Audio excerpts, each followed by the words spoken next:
Nope. Nope. A lonely piano refrain echoes through your head as you sleep. It feels like it goes on forever, clumsy and uncertain of itself, stopping and starting at random. No, Dex, that's you. You're the one jorking all over town, bruh. Don't come for me. Get it? Did you get the joke? Don't come for me. Anyway, but as your dreams start to fade, you realize the music is following you to the waking world, continuing even as your mind re-solidifies and banishes the last few remnants of your dreams. Oh my god, my friends! The possums! When it finally stops, you're startled by the sudden silence. You're awake now, cold and uncomfortable, your muscles stiff and achy, your head still clouded with sleep. You realize there is a concerning lack of blanket and mattress. There is nothing beneath you but hard wooden floorboards, dusty and uneven. There's also a weight on your chest, and claws digging gently into your skin. Your heart skips a beat. Welcome, John. Freaky choices? Oh, Jesus Christ. You're greeted by two beady eyes staring down at you over the twitching nose of the opossum that lives in your drawer. The other one is crouched in the corner, eyeing you warily. Ads! Starting soon. You are not in your room. Start crying? I'm not gonna smack the possums away. They're my friends. I've been very invested in their journey throughout this story. Start crying is so fucking funny. Stand up and get your bearings. You stand, your legs still wobbly with sleep, the odd tilt of the floor adding to your unsteadiness. Hip hip hooray! Saving streak is always good. You have such a crazy streak, you can't break it now. The possum clings to your shirt with its tiny claws, holding on for dear life. You must be in the forbidden wing. How did I get here? And judging by the faint scent of death that still clings to the insides of your nostrils, you didn't find your way here by sleepwalking. You suspect a certain ghoulish, veiled man had something to do with your relocation. The small possum finally moves. It carefully makes its way down the length of your clothes, as if afraid you might notice it if it moves too quickly. Tex was just attacked? No, what's new? It hastens when it finds solid ground, scurrying to the larger possum in the corner. The two stare up at you, not quite afraid, but clearly more wary now that you've risen to your full human height. They're so fucking cute. I can't stand it. It's gotta be...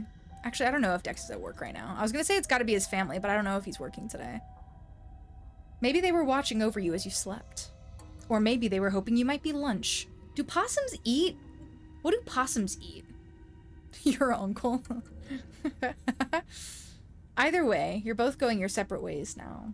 I don't know what possums eat, though. Surely they wouldn't eat people. Even if I was dead, right? Opportunistic scavengers? Eesh. Damn, that's crazy. It's like pigs. There are two doors out of the barren room. One is a normal doorway, leading into what you assume to be a hallway. The other is a door that must have once been hidden, though the ruined state of the wallpaper has robbed it of its secrecy. Ew, eating ticks? I mean, ticks are bad, so I guess it's good that something's taking care of it, but ticks as a whole just disgust me. I know it's good. Ticks are just gross. I feel them on me right now. Okay. So why would my good friend, homeboy have brought me here? Why did his name just exit my brain? Wayne. Wayne is the one I'm looking for. Am I filling through someone's McDonald's? I've seen a lot of possums in my day and age. Not here, but in Arkansas. I mean, I've got to go to the once hidden door, right? There doesn't seem to be a clear way to open it, besides the brass circle where a handle should be. Yeah, he wanted to show me something.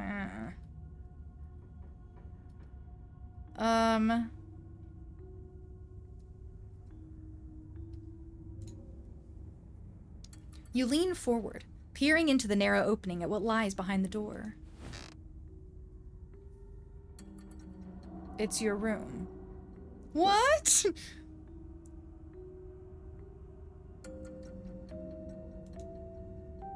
which means you'd be able to slip right back into the safety of the rest of the house if you could just manage to find the handle.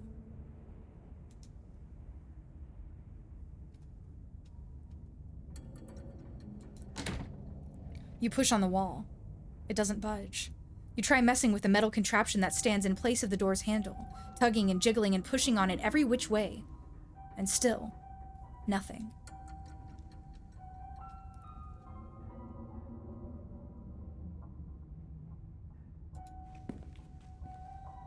You make your way carefully across the slanted room and deeper into the forbidden wing. Before you is a long hallway. Dust dances in the weak sunlight, beaming in through cracked glass. A tinge of mildew stings your nose, warning you away, though there's nowhere else to run to now. An ornate entryway, its door long gone, breaks the monotony of the faded wallpaper, and a staircase looms at the far end. You can't help but notice the tracks leading up and down the grimy hallway floor, and you aren't surprised to see Wayne's unmistakable large boot prints among their number. Clearly the Forbidden Wing is only forbidden for some. Ooh. Okay, so this is the explore option, so we're gonna go with that first. You make your way to the dark doorway in the middle of the corridor. It seems like some kind of entertainment room. The sort you'd expect of fancy rich people who wanted to show off. It would feel elegant if not for the massive crack that runs the entire length of the floor. The air here stinks of mildew. You can see why Tabitha doesn't want you exploring these rooms. There is a large painting on the far wall of the room. From a distance, it looks like it might depict the town. That would make sense. Mine. House. Something else catches your eye, too. A bookshelf. Or rather, what's left of a bookshelf. Hanging by a single rusted hinge. Its sagging shelves reveal some sunless space beyond. Once hidden. Now exposed by the rot of this house. Can I just say that I really am meant to be a voice actor? Because I love doing this shit. Anyway. Like, I'm having so much fun. I've barely started and I'm having so much fun. I love doing this shit. Anyway. Painting first. The painting highlights a number of old buildings and locales, many of which you've already visited. The town hall, the estate, the mines, and the clinic, still called a hospital at the time of this painting. And then there are the places you've yet to see. The church, as well as the historic Callaway Tremaine homesteads. The faded bronze plaque beneath reads, "In commemoration of Enoch Scarlet, head of the Scarlet Hollow Landmark Revitalization Project. Let the past never be forgotten."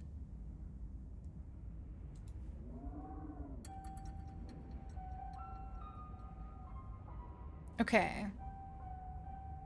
People, and then look at the thing. Okay. You cross the parlor, testing each careful step along the way, and duck between the collapsed shelves of the old bookshelf.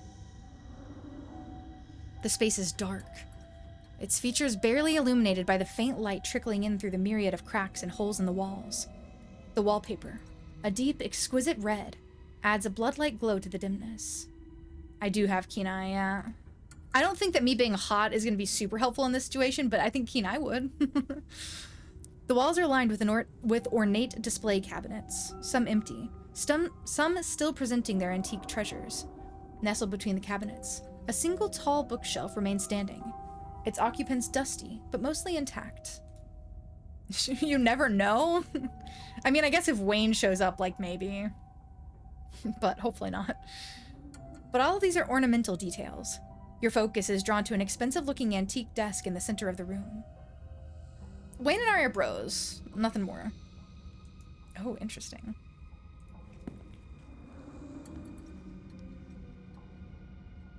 Okay. The top drawer mostly contains old-timey letter-writing materials, complete with a fancy dagger-shaped letter opener and a wax stamping kit emblazoned with the initials ES. Presumably Enoch Scarlet. Underneath, you find a pile of crumbling financial documents. Scrawled in neat cursive in every spot that needed a signature is the name Enoch Scarlet. This must be his desk, meaning this must also be his study. I mean, that is not a huge leap to make, so yes.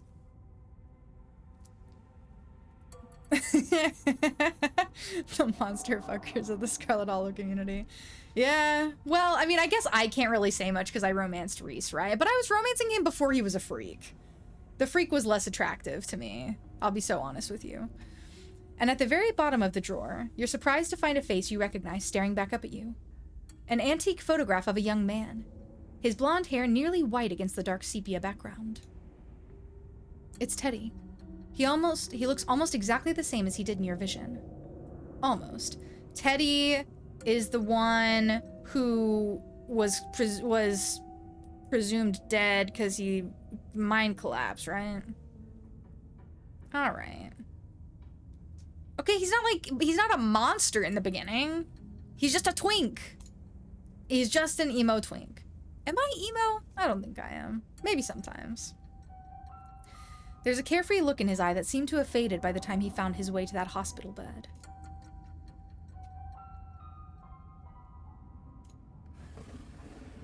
One and the same. You close the drawer. The bottom drawer offers some resistance as you try to pull it out. It seems that it was locked, though the bit of metal attempting to hold it shut seems to have rusted to the point of uselessness years ago. It gives in with a sharp tug, rotting wood splintering softly somewhere within the century-old desk. Inside, you find a strange collection of glass vials. Their surfaces are clouded over, but you can make out what seems to be paper, preserved somehow inside the containers. A hint of writing visible at the edges. No way, shut the drawer. You reach for one of them, twisting the cork. It unseals with a pop, releasing a smell like an old pond, like decaying leaves and damp earth. You tug at the corner of the slip of paper, and it unfurls, the writing across its surface as crisp and clear as if it had just been written. Are you saying this with the hindsight of the rest of this chapter, or from earlier on? Face with raised eyebrow emoji?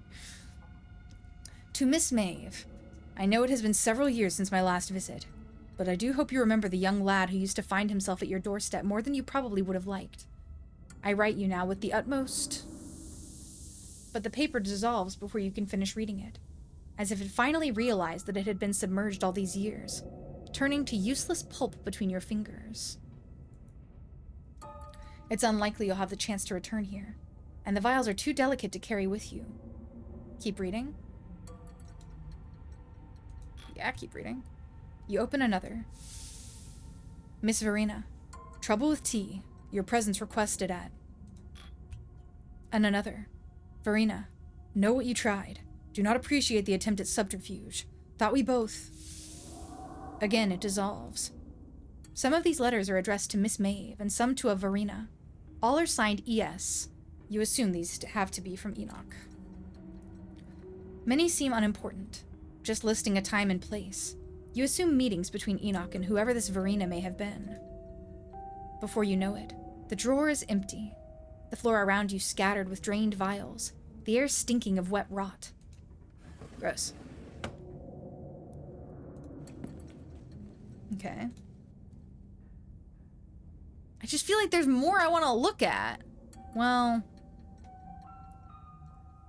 maybe not.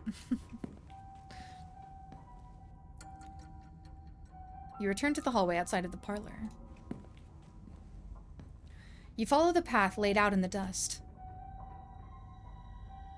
It takes you up a flight of stairs, the way down blocked by debris, and you find yourself on the third floor of the estate for the first time.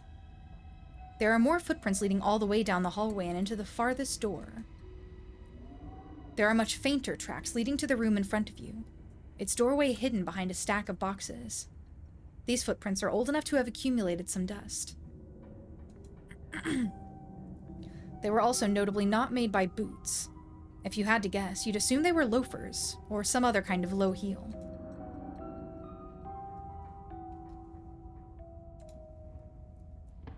The boxes slide out of the way with a bit of elbow grease.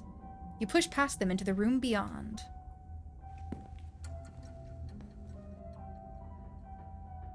The room is coldly empty. The large antique bed is made, its sheets ancient and dusty, but still somehow giving off the feeling of tidiness. Creepy.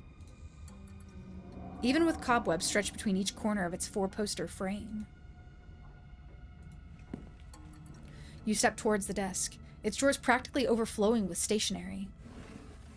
As you sift through paper, it quickly becomes clear to you whose room this is. There are stacks of bills in Edwardine's name, filling nearly every drawer. And even once you manage to get past the layers of envelopes and trifold paper, you hit a permafrost of receipts. It seems she was doing her best to be meticulous and hold on to any scrap of paper that might possibly be important. But when you reach the bottom drawers, you find something entirely different.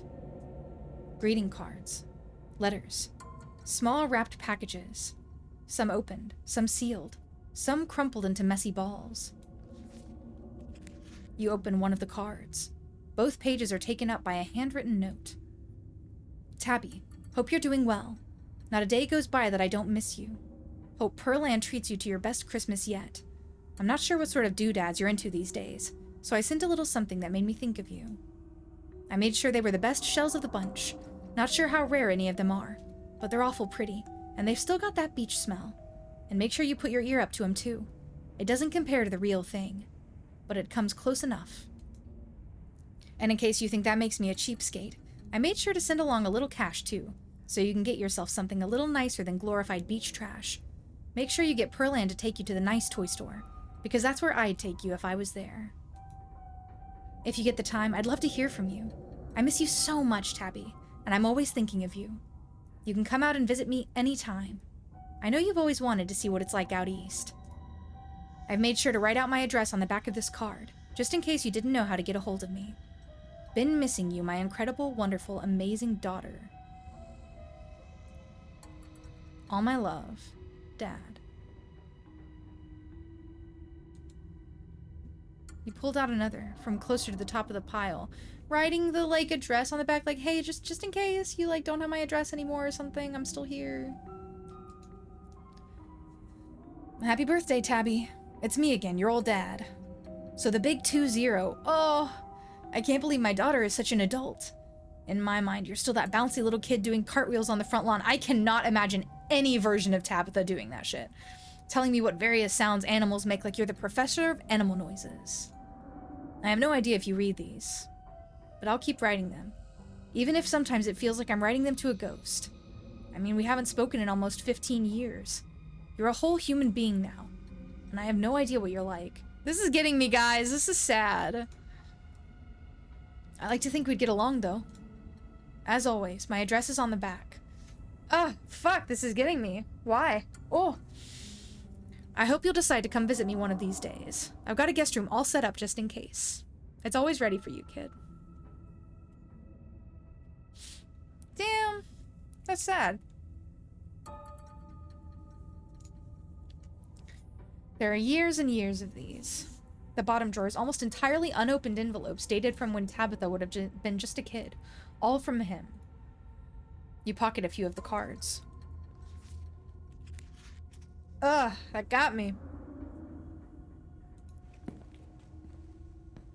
Unopened, though, is interesting.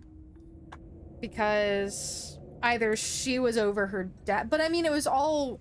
The thing was all, stuff and receipts from Pearland, right? So Pearland probably just wasn't giving them to Tabitha? Which sucks. You make your way to the closet. It seems Edwardine kept things neat and orderly, or as neat and orderly as she could, considering the decaying state of the place. You can't help but notice that these dresses look strikingly like the style Tabitha wears. You can imagine Pearland sifting through Edwardine's old trunks of clothes, recycling moth-eaten vintage dresses for her daughter in place of buying anything new. The only thing here besides her clothes and shoes is a box, shoved off to one side. You pick it up.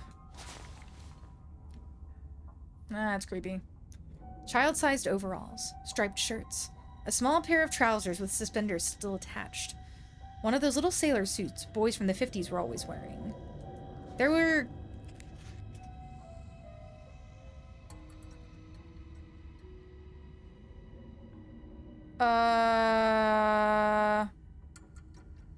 What? When you pull out the last shirt, a note is revealed tucked away in the bottom of the box in a protective plastic sleeve. It's scrawled in almost illegible handwriting, written in some thick brown watery ink that's cracked with age. Mommy, I am in here too, and I love you. Okay, that's super normal. Wow, I'm so glad this is normal. Yeah, brown watery ink. All right, slogs and whatever. Your hands tremble, the note somehow making the tips of your fingers feel dirty, even as it sits behind a layer of plastic. Yeah, bro. You drop it back into the box, once again covering it with the clothes, shoving it back into the recesses of this forgotten closet where it belongs. Not so keen after all, apparently. I just got an achievement. Finished with the tucked away room, you return to the hallway. Wait, is this the part? Is this the part? I forgot that I had seen like a little bit of like this chapter of this game, just like this much. You carefully approach the window at the far end of the hall. Yeah, that sure is a cliff. There is nothing below the window but the tops of distant trees, the ground having crumbled away.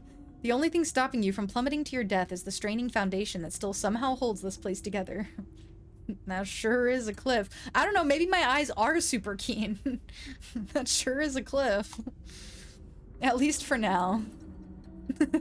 Top of his class. Funny.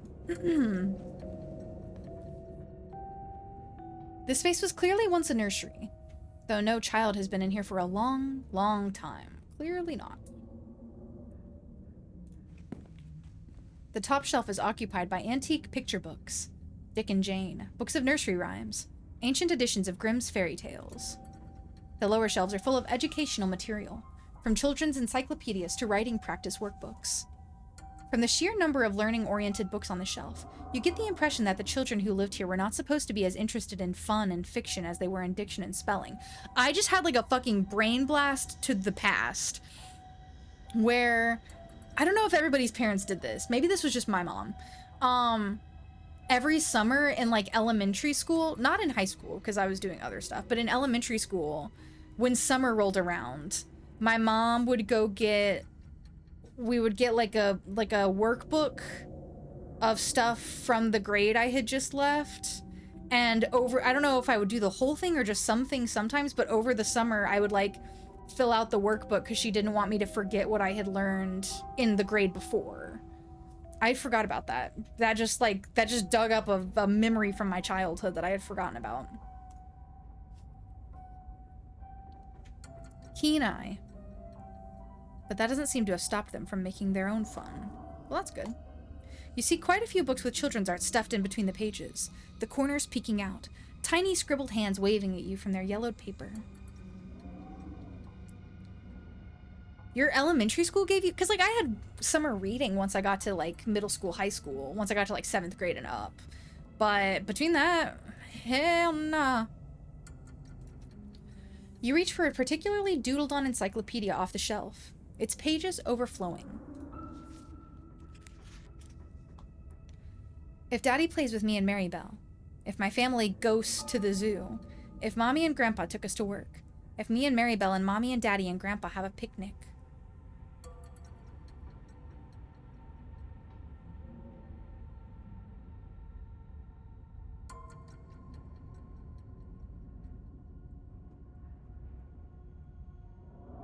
Which one was Alexandra? Fuck. There's so many fucking Scarlets, I can't keep them straight in my goddamn head. I saw like all of the death records from them in the last chapter, but I'm missing stuff. Yeah, the giant cursive signature. Very 2nd grade core. Just learned how. I will say though, I still write in cursive. I write faster in cursive than I do in print by far, and it's far more legible actually. So I still write in cursive when I need to just like write a bunch of stuff. All are signed with the carefully scrawled signature of Alexandra Scarlet. There's a strange fantastical element to these pictures. Everyone is smiling and sitting together as any family would in a child's drawing. And yet it feels like these are drawn in the same hopeful way a child would draw a unicorn. Expressions of some reality that Alexandra would only dream of. That is what I was getting from this, is the like, this isn't happening, and so it's like, what would it be like if my family went to the zoo? What would it be like if my dad played with me? What would it be like? Ah, okay, because yeah, she went missing young. Like 9 or something. She was like 9 and went missing, something like that. There are less joyful illustrations as well. Daddy napping shows their father sleeping in a chair. A bottle of brown liquid conspicuously drawn on the table next to him. Fuck. The 2 girls in what you assume must be Alexandra's doll hover— oh yes, because the doll is hers. And what you assume must be Alexandra's doll hovering in the doorway some distance away.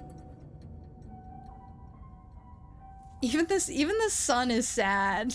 That's horrible. And the bottle. That's so fucking crazy. Do you think they got an actual kid to draw these? Because, like, I feel like when adults try to draw kid drawings, they don't, like, they still look like an adult trying to do a kid drawing, but this looks like a kid drew this shit. Yeah, basically all of them. Because there was, like, yeah, all bad. Pregnancy deaths, that sort of stuff, which was all really bad. Going missing, and then presumed dead, but then, like, he wasn't. So, I don't know. Mommy going to work shows the girls crying in the upstairs window of a house as their mother walks away. An angry frown scrawled on her face. So I'm assuming that's kind of like they were here and they were looking at her leave. This looks like I drew it. You should draw a picture, Ben. I would love to see your artistic abilities. You get the feeling these are more accurate depictions of the girls' lives. What? The last picture you pull out gives you pause. There's a new figure here, seemingly drawn behind a barrier. The girls sit on the other side, smiles on their cartoon faces. The boy in the wall.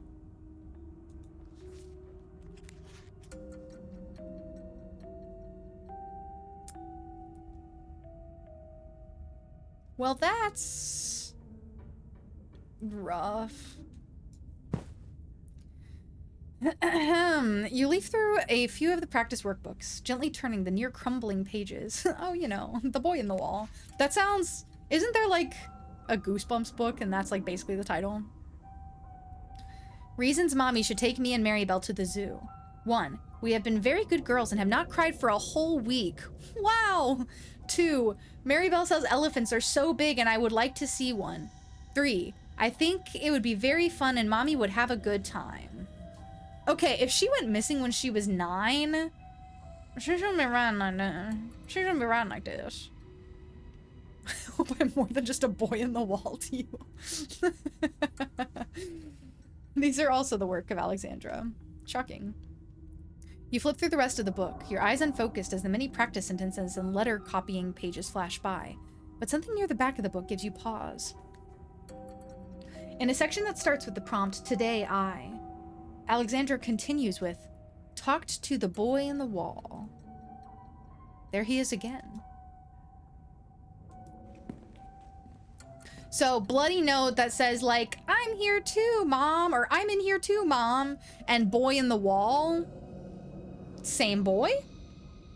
You make your way back to the hallway. You continue following the trail of footprints, approaching the farthest room down the hall. The door was clearly meant to be hidden, but it's been left open. The room is starkly empty, save for a rug and a few candelabras. The lack of dusty old boxes and rotting antiques mark it as distinct from the rest of the cluttered, forgotten spaces you've explored. Is there a pentagram under here? Just curious. Is there a pentagram? I'm just curious. The curtains on the far side of the room catch your eye. Below them, you can see the edge of a tiled section of floor. The smooth white porcelain, a strange contrast against the hardwood. I am so happy that I have a keen eye in this moment. You cross the room and pull back the curtain. What the fuck? Behind it is what almost looks like a shower. But in place of a shower head is a meat hook, dangling from the end of a long, sturdy chain.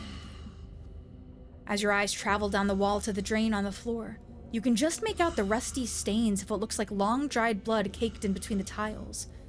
There's been an effort to clean it up, but just enough was missed that it doesn't escape your attention. It reminds you of something you might see it, and I have no idea what the fuck that is. Abattoir?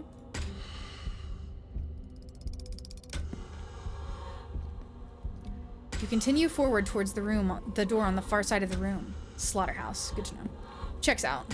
Look at all the fucking locks. This is like my sister's book. That makes me think of that. You exit into a short hallway. There are stairs here, leading back down to the lower floors. But there is also another door. It's hanging ajar, the many locks and deadbolts along its edge glimmering in the weak morning light. The doorframe itself is gouged and splintered, evidence that some desperate creature tried to save itself from the room beyond time and time again. You've been here before, haven't you? Yeah, in the visions! You step forward. This was a prison cell.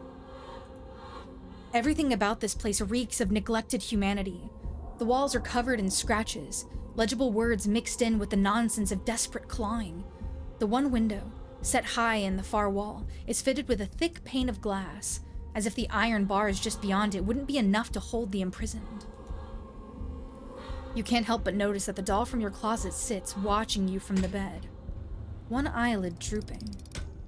It adds an extra layer of menace to the already deeply unsettling room. Doorknob. Property of Alexandra.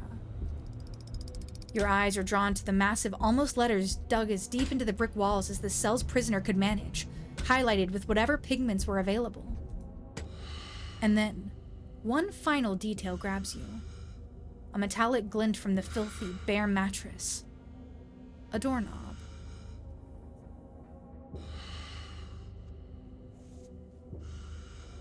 Oh.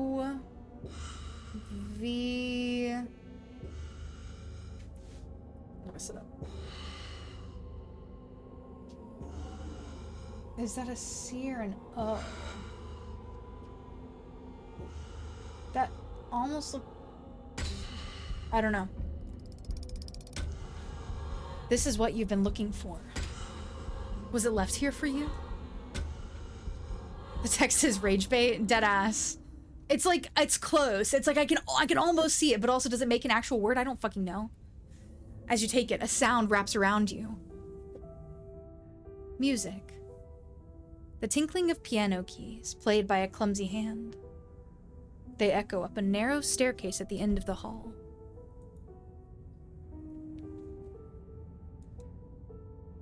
You've come this far. Clearly you're meant to go just a little further.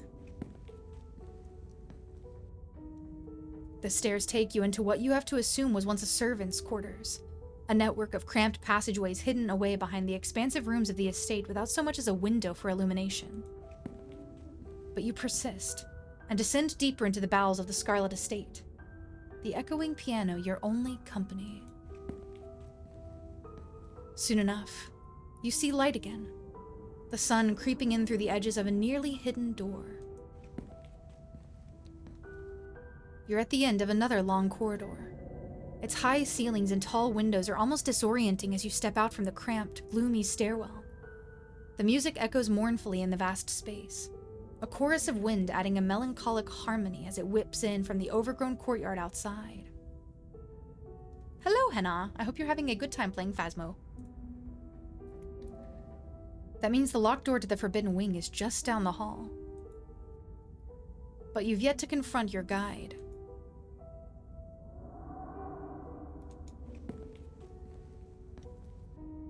The musician plays on as you move cautiously through the dark, the slope now so dramatic it feels like walking downhill, jagged remains of the floorboards jutting out like splintered trees. The flow of notes finally stops as you reach an open doorway to what was once a music room. Wayne stands from the bench of a battered grand piano, turning to face you. So now you've seen it, Slogson. Angel of Music, that's a Phantom of the Opera reference. He makes his way down the tilted floor towards you. A breeze passes by him, carrying with it the smell from the wound that is his body. I hope you enjoyed the show. He stops just a few paces away. And I trust you understand the implications of everything you've seen. If you aren't careful, and you put your faith in the wrong people, things could go very, very wrong for you.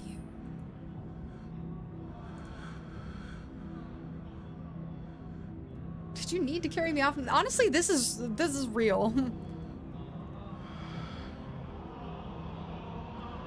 God, there's so many options.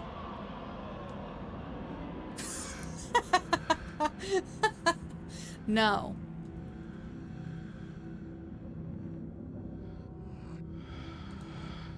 What's with the dramatics? Isn't this all a little theatrical? There were things you needed to see, and I doubt you would have been interested in a private guided tour. Not when I'm the one who would have been giving it. I don't know, we've been pretty chill so far, Wayne, my guy. And once I'd helped you find what you needed to find, I wanted you to choose to come to me.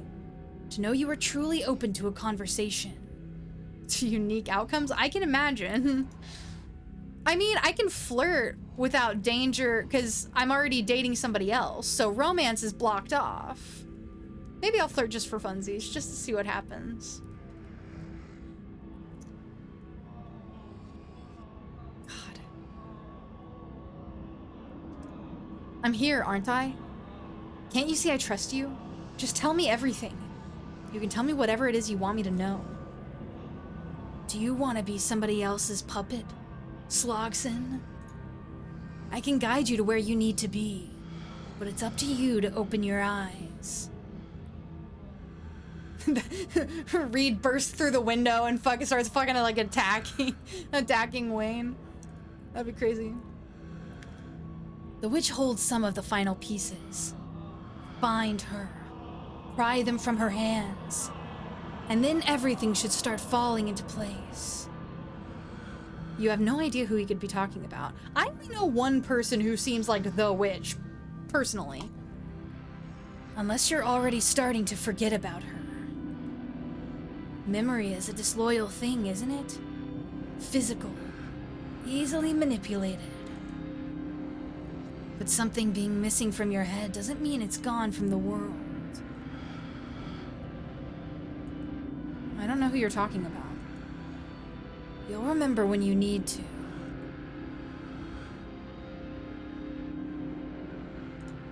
What was with the doll in that room? She liked it. So I liked it too. What? It was nice to see it again after so many years. He's not... No. Nah, that's not it.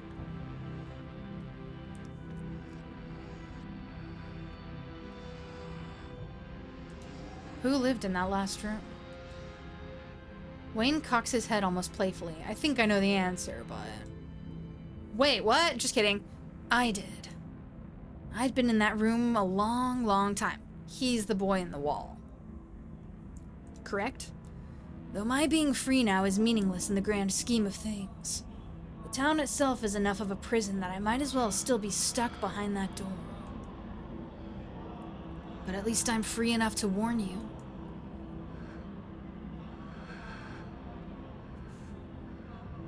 Does Tabitha know about all this? Of course.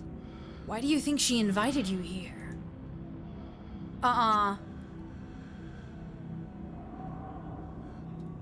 Oh, that absolute bitch. I've just got to say, we have not bonded. Maybe the first one? Maybe the first one? No. No, I see what you're doing here. You're trying to make me doubt her. It won't work.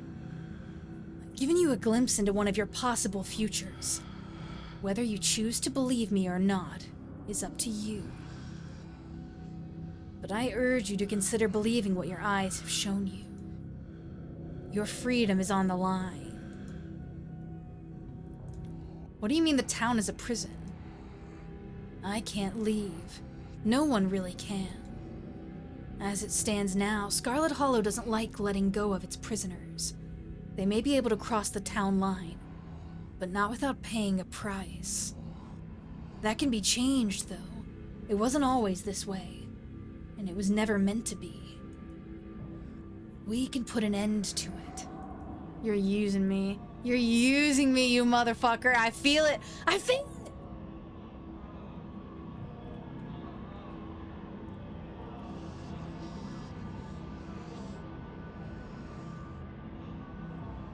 Fuck. Fuck.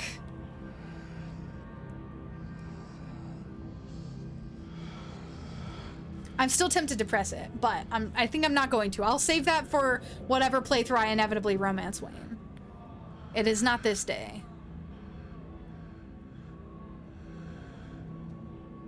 Everyone is using me. Steps forward. Tucks hair behind ear.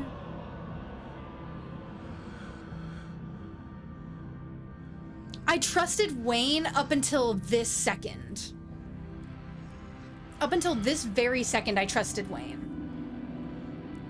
Slogs and Scarlet is a pun! See, I don't think that Tabitha would use me, but also, like, I don't fucking know.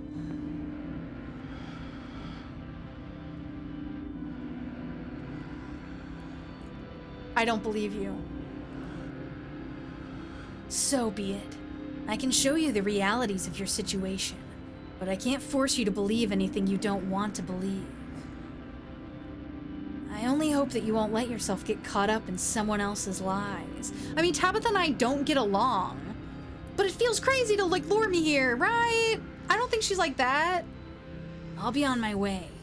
See you around. If she was gonna lure me here, she could have at least let me eat the ice cream without making me pay her back for it. Wayne steps back, disappearing into the dark room beyond, his shining eyes lingering for a moment in the blackness before he vanishes from view. My shoulders are like this. Why? Stop it. Nothing left for you to do here but leave. You make your way back to where you woke up and slot in the handle into the secret door on the wall. It twists, and the door pulls back, and you stumble through your closet and back into your bedroom. You lean against your doorframe, relieved at once again having sturdy, unsloped ground beneath your feet, and moderately clean air to breathe. The estate has gotten to you. After the events of this morning, your body burns with a ferocious itch to leave this place behind, to be anywhere but here. Yeah. You leave in a haze, mindlessly grabbing clothes and an uncharged phone, barely even noticing your surroundings as you rush outside. The morning's revelation seizing your body and mind alike with a suffocating grip. Because also, someone's gonna betray me. Because she said so. The tea leaf said so. Someone's gonna betray me. But who? I don't know. It could be Wayne. It could be Tabitha. It's not my boyfriend, though. The cell, the doll, Wayne's insinuation that Tabitha has known about all of this, and even more, that she has partaken willingly in your family's crimes. Not only that, but she has designs for you. Is it true?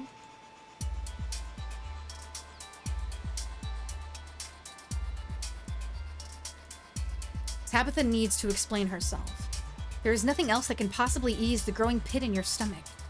And if she can't explain all of this, she'd better have an explanation. Maybe it's time to confront her and see what she has to say for herself.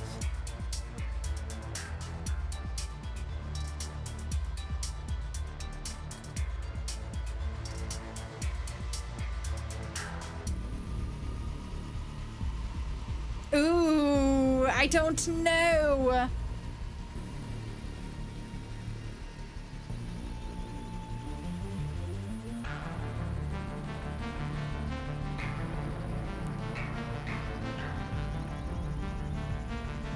Again, I hate leaving explore options behind, but I don't think that Slogson would go to Oscar. I don't think Slogson would go to Oscar. Would they?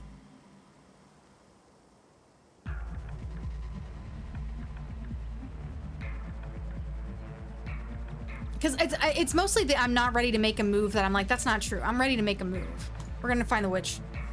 Now isn't the time for unnecessary confrontations. Wayne told you to find the witch, and he notably didn't tell you to take this to Tabitha. Only you have no idea where to even begin finding this witch, or, for that matter, who she, you assume she's a she, could possibly be. I mean, I kind of have an idea of who it could be. There's a sound in the woods to your right. A snapping branch. It breaks you from your panic, your mind going blank with fresh fear.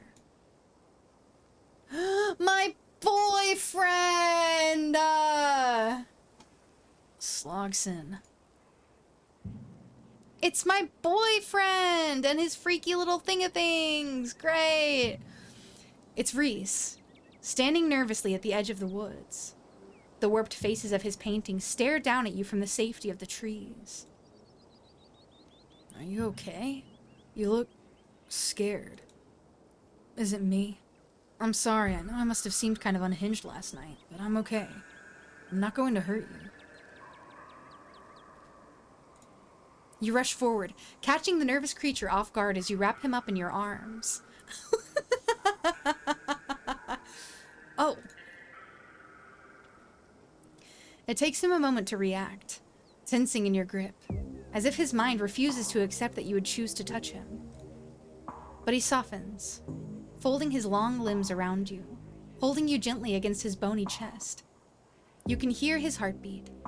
It quickens as you hold him closer, like a fluttering bird trapped inside his ribs.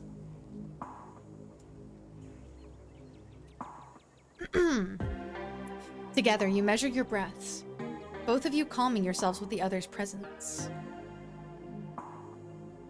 He eventually pulls away, though his lingering hands seem reluctant to part with you, sliding all the way down your arms before they finally return to his sides. Slogson, so you missed me too.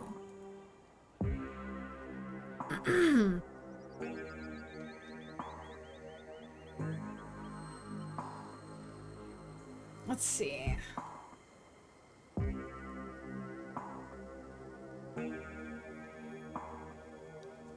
Jesus Christ, Reese, don't scare me like that.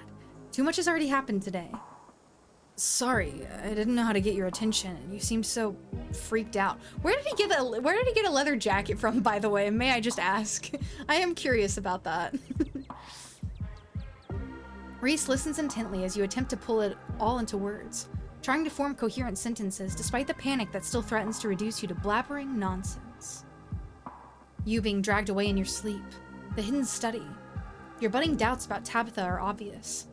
You hear the creeping suspicion in your own voice, betraying a mistrust for your only remaining relative. Finally, you tell him about the cell, and your encounter with the thing calling itself Wayne. His eyes widen. So that Wayne guy dragged you off while you were sleeping. I don't like that. I don't like him. But that doesn't mean he was lying. Sure does sound like you could wind up in that cell next. I never thought we'd have something like that in common. Oh my god, we're so alike. Wow. Now we both have a reason to avoid Tabitha. She was going to do exactly what the doctor tried to do to me. What the doctor tried to do to me. But it's okay. You have me now. And I'll never let that happen to you. Wow. I wonder why they're putting various people in that cell. Yeah. It's interesting. It's interesting, to say the least. Your paintings. Oh, yeah. Some of them are following me around. They're not dangerous or anything. At least, not these ones. Okay.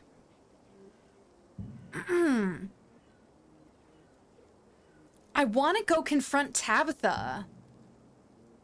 Like, I really, really do. Like, I really, really do. You know, I haven't been afraid to go against Tabitha any other time. I've been leaving her out of decisions. I ate her ice cream. I did all the stuff. We're gonna go fucking confront Tabitha. I know it probably feels like confronting her is the most important thing you could do. But you were there yesterday. You saw how that sort of thing can go. Monster boyfriend backup? Fuck yeah, I do. Don't tell me not to go!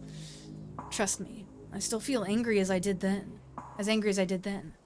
It's not like it went away. But getting all worked up only made the doctor feel like she had free reign to do whatever it took to get her control back. You don't think Tabitha is gonna do something just like that?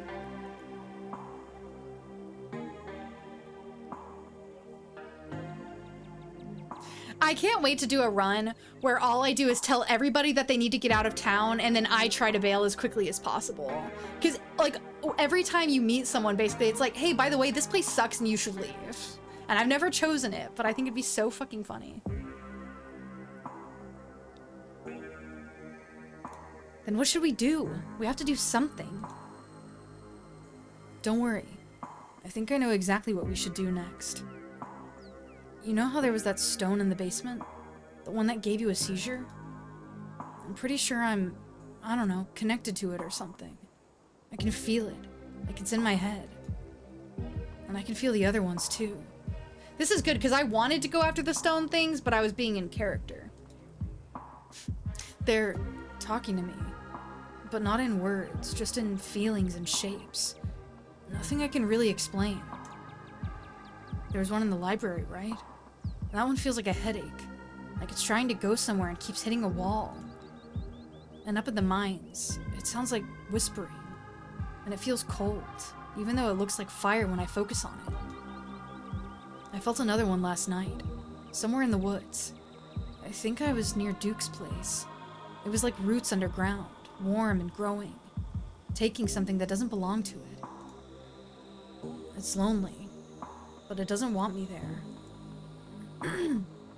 But that just makes me think it's where we need to go. Even if it means we might find something else like me. Ooh. Ooh, who do we want to get?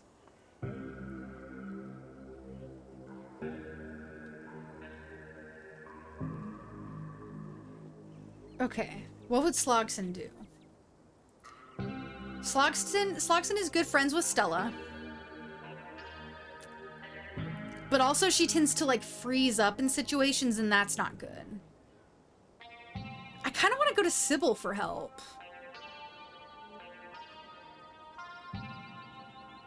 Slogson's a loose cannon. I think I want to go to Sybil for help. I think that's interesting. We shouldn't do this alone. We should go get Sybil for help. Sybil? Yeah, I guess that makes sense. She's always been helpful, I think. I mean, I'm not planning on taking Sybil with me. I'm planning on like, oh, let's chat, you know? I love Stella as like a friend and as a person, but when it comes to like, hey, we're gonna go do a thing and probably something bad is gonna happen and like, etc., she's just not the person to take, I fear. As much as I love her and Gretchen. Slut! I don't remember where she is. Somewhere on Main Street, right? Maybe I've spent too long stuck in the clinic. How about you lead the way? You would not forget where someone has been your entire life. I mean, I know you've been locked up for a while, but like, you wouldn't forget where her, like, come on. I can't exactly go into town looking like this. I tried to put everything back the way it was, but I don't think I got it quite right. I'll have to follow and watch from the bushes if we don't want people to panic. Reese glances nervously back out at the road. Then to you. He's hesitating. But first, just in case something happens. He takes a step forward.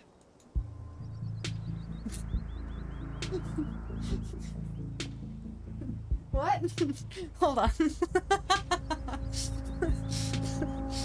You see it in his eyes. He's working himself up to something.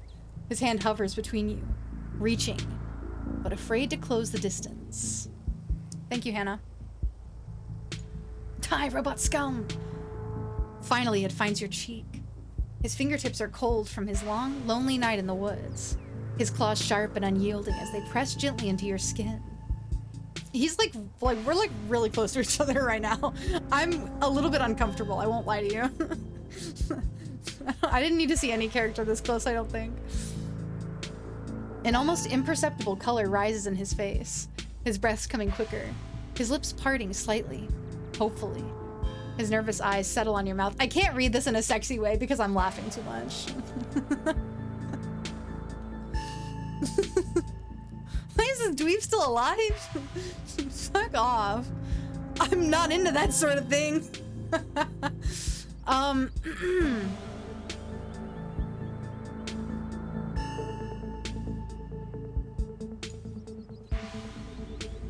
I don't want to hear it.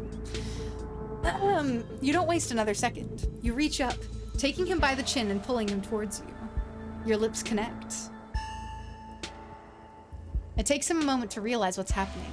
His mouth a stiff line against yours, but you softly invite him to relax into you. He finally obliges, practically melting as the initial shock wears off. Disgusting!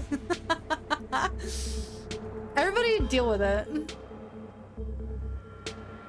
His hand travels from your cheek to your scalp, his long claws running across the sensitive skin and sending a shiver rippling down your spine. Am I gonna have to stop reading this out loud? His other arm wraps around your waist, his body bending nearly double as he folds himself around you, losing himself to your touch. His forked tongue... No, I'm not reading. I gotta stop. I gotta stop. You guys can read. There we go. He finally pulls away, gasping, his chest heaving with satisfied breaths. Oh my god! Oh my god! Help! Help! I'm scared! I'm scared of my boyfriend! Help! Help! He smiles his wide, toothy grin. I'm afraid. That's not good. That would be worse than Tabitha's the smile. Okay, now we can go. That's my boyfriend. Man, he was more attractive before. It's fine. I didn't know he was gonna turn into like a fucking gargoyle. I didn't know that. Before you get the chance to stop him, he scampers away, his long, swishing tail disappearing into the underbrush. His paintings follow him, slithering away. Even though he's faded from sight, you can still feel his presence watching from behind the trees. Silent. What happened? Oh, thank you for the follow. I didn't read that. Fuck. That was my bad. Okay, but like, I liked him before and decided that I was going to romance him. I wasn't gonna bail. I wasn't gonna back out in the hard times, may I just say. I'm in it for realsies. I like him for him. You know? Ahem. Press speech bubble. Oh! You can walk the rest of the way down towards town, knowing you aren't alone. There's a monster watching, looking out for you. Excellent. And yet, when you arrive in town, you can't help but feel like the place you intended to go is wrong. An old, bricked-up building where you're certain that something else used to be. Or rather, where you're almost certain it used to be, since renovations like this don't happen overnight. Hey! It's Miles, one of Scarlet Hollow's resident teenage miscreants. Slogson, I have to talk to you. There's something going on, but I can't remember what. It has to do with Sybil and somebody else, and that somebody feels really important. And I feel like if I don't remember before it's too late, somebody's gonna... Never mind. This was stupid. I just sound crazy. No, you don't sound stupid! Something's so wrong right now. Like something's supposed to be here and it just isn't. I was wondering... I'll save that for later if it comes up. So you're messed up too. This is so stupid. He tries to collect himself, wiping away his tears and choking back whatever remaining sobs he had left. Miles, it's okay. Look, there's this guy on the edge of town, Julius. He's crazy, but I remember him coming around and asking questions, and he always had this notebook with him. I don't remember what he asked me, but he'll remember it. You gotta go talk to him, or get him to show you his notebook. He probably knows more than anybody about what's going on. I know, he just wants to play his Dragon Ball Z, gotcha. I didn't want to have to ask anybody to help me, but it's like I can't think straight. I need somebody to do this for me. I don't want to feel like this anymore. Not again. Please, not again. He shoves a map into your hands and turns away. Fuck off, Ace! This was a moment. We're having a moment. He shoves a map into your hands and turns away, hiding his face as it cracks with emotion. Oh, that got me. I really didn't want to ask anybody for help. That's how bad it is, okay? Don't tell anybody what I said, though. I don't need people thinking I'm crazy. And then he's walking away. Though where, you can't be sure. If he even has a destination at all. Map in hand, you make your way back to the trees, where Reese had been anxiously waiting for you. Did I interrupt you? Only a lot. What the hell was that? Someone's missing? I can't even remember who. God, I swear the name is just on the tip of my tongue. We're not talking about Kanika, right? Because, like, I noticed earlier that Kanika wasn't mentioned in any of the, like, there was an option to, go talk to Oscar, there was an option to talk to Sybil, there was an option to go, like, recruit Stella, but there wasn't an option to go get Kanika. Which seems odd.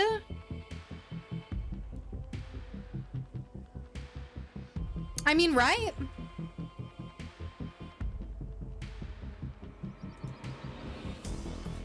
And that place, it's not supposed to be boarded up. Sybil lives there. I know that. Something isn't right. It's like I can't even trust my own memories anymore. What the fuck is going on?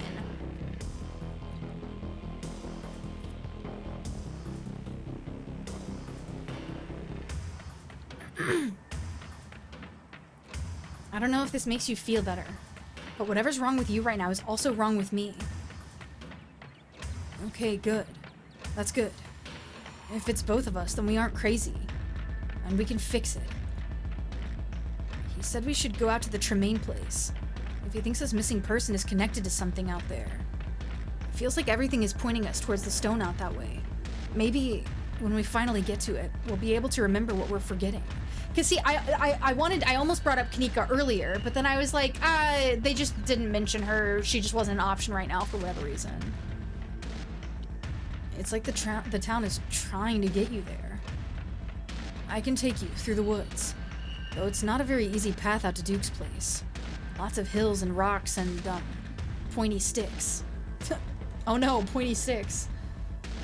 It would probably be hard for you to get there quickly, unless I... Before you have the chance to react, he's lifting you, your feet leaving the ground as he clutches you to his cold chest. And that's better. This way I can make sure you don't get hurt. He holds you close, shielding your face as he dives into the underbrush, taking you deep into the woods towards something awful.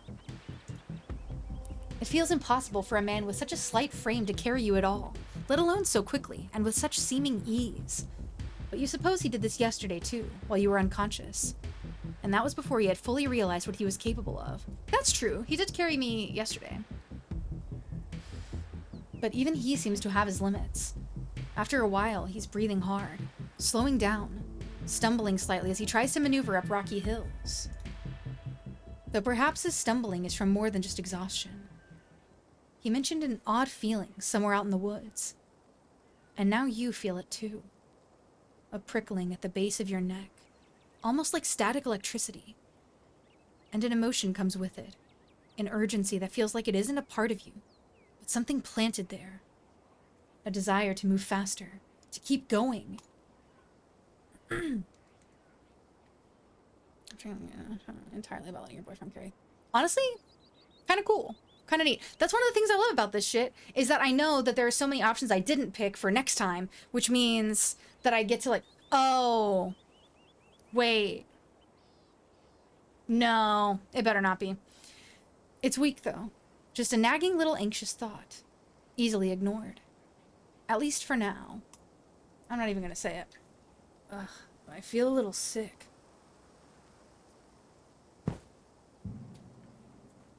Reese pauses, gently letting you back down to the ground. You're in a clearing. The autumn leaves crunching in thick piles beneath your feet. Ahead, you can see a place where the tree is thin, where light shines through from some bright, unwooded place beyond the forest's edge. The paintings and the ditchlings is ugh. Sorry. I guess I couldn't carry you as far as I thought. We're practically there, but I just need a second.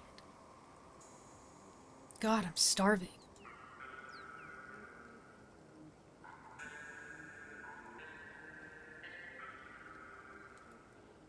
What kind of sick? What is it making you feel? Ugh, it's that feeling I was talking about, but it's not as nice now. Feels like something under my skin. Goosebumps all over. Nausea. Shut up, Ben. He carried me. This is worse than it was yesterday. Is that good? That doesn't seem good. It's fine. It's just stronger now. Do you need to find some food? No, the paintings. They've been bringing me things. Like snacks? People snacks? For people? That depends on your definition, I guess. They're snacks for me. I'm people, so they're people snacks. But it hasn't exactly been chips and soda. That's a tough one. That's a tough one. I don't want to give him an option to bail. I don't want to give him the choice to bail, so I think I'm not going to.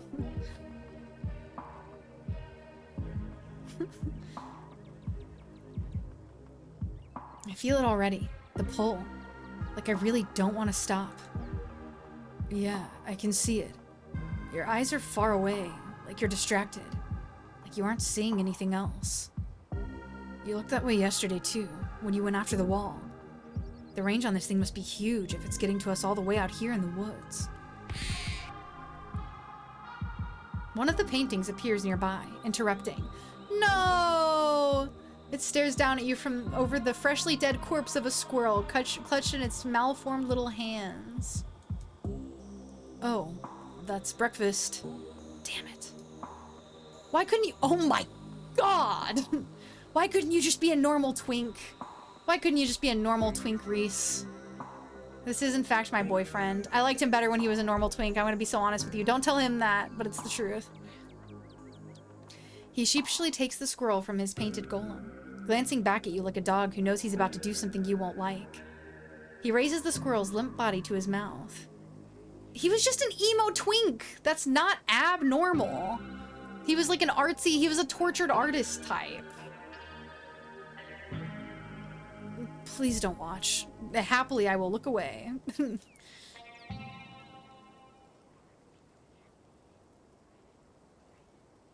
I saw certain things sometimes. John pointed out the pointy ears, actually, at one point, before we knew. You close your eyes. It almost feels like you've closed your ears, too. Reese's murmured apologies sound far away, muffled. And the bird song seems to fade into nothing but static. Even the ground beneath you seems uncertain, your legs feeling like they may as well be floating, no longer planted firmly in the leaf litter. You try to open your eyes again. Something is telling you to, but you can't. You can't because you must be dreaming. Of course, that makes sense. You never woke up this morning, and you're still in bed. And when you finally manage to open your eyes, you'll find that everything in the Forbidden Wing was just part of a nightmare. So all you have to do is wake up. There's daylight ahead. That must be your room. It's getting brighter, the sun shining through your eyelids, highlighting red veins against pink skin. There are voices, too, getting louder as you draw closer to Sloxon, wait. Shouldn't we come up with a plan or something? Get out of Sloxon's way. You're holding things up. Oh, fuck off. What's your problem with me anyway? Leave, unless you want another wounded limb. Reese clutches his shoulder reflexively. The arm still hangs slightly limp, weaker than the other, the way it did yesterday after Wayne touched it. And then he turns and runs. It's a cowardly thing at the end of the day. It can't save you. But you can save yourself, with some guidance. The witch is at her most vulnerable now. She's dangerous to me, but not to you. She can't hurt you in any way that matters, but you can hurt her. Just be careful of the farmer. He places a guiding hand on your back, urging you forward. And that's all it takes. Your feet are moving almost on their own. You've been set on your course. The trees part, the woods thinning and giving way to messy patches of scraggly end-season garden vegetables seated in between a pair of farmhouses on opposite hills. Not that the details are important. Your destination is the further of the two structures. Irma, what's going on? I got a page from the sheriff and nobody's here. Where are the cops? I called him on account of Bo went missing, and last I heard he said he wanted to go give Julius a piece of his mind. First the sheriff went in alongside that white deputy, the one in the sunglasses. But then something happened and there was a gunshot and then this awful howling. Weren't like no creature I ever heard. That's when that other deputy, the black one, he ran in and the door shut behind him. Nobody's come out since. So everyone's inside. Starting to get concerned. I'm running out of folks to call for help. Wait, is that Sloxon? What the hell are they doing here? You're aware that this is a crime scene, right? And that the cops are all missing? The talking is just noise. The words don't matter. But there is a humming in your head. Almost like a voice. One you can just barely make out. But you know it'll be clearer the closer you get to the stone. Oh, Irma. You start wandering up towards the farmhouse at the top of the hill. Oh, come on. Where do you think you're going? But you continue forward. You barely even notice your hand slipping over the doorknob. It's gonna be all right, Irma. We'll get Bo out of there, I promise. And now you're inside. Water break.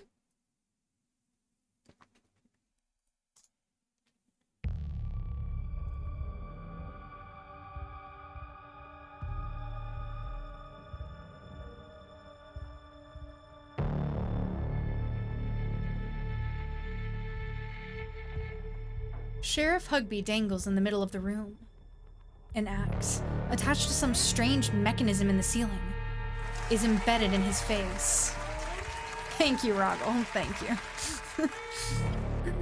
Holding up his corpse in an imitation of life. Jesus! Careful, Joan. There are traps all over the damn place. Past the body, you can see a giant pumpkin through the door to the garage. Cracked open. Its guts strewn across the floor, seeds dotted across the hardwood like a trail of breadcrumbs leading to the basement stairs. What the hell is going on in here? Derrickson, is the doc here yet? We need a medical professional down here. Wait, I don't remember what voice I gave these people. His voice is coming from the basement. That's where you need to be. He's been shot, Joan. I think you'd better call somebody. Avery? The doctor's here? Julius, you should let her come down. You don't really want the officer to die down here, do you? I'm not the one blocking the stairs. I'm not the one you gotta convince. It won't be blocked for you. The stone wants you here. Everybody shut up. Avery, that's your name, right? Get pressure on that wound. Yes, ma'am. Get away from him, kid. But the doctor... I don't care. Let him bleed. I'll give that person a voice when I know who they are. You're only making problems for yourself, Tremaine. Dr. Kelly quickly pulls out her phone. Damn it, there's no signal in here. I've got to step outside. You keep holding that wound, and no one else had better die while I'm gone. The doctor pulls at the door, but a weave of fibrous tendrils hold it shut. It would seem that the same forces that let all of you in refuse to let anyone leave. Are we stuck here? What the hell are we supposed to do now? But you already know what to do.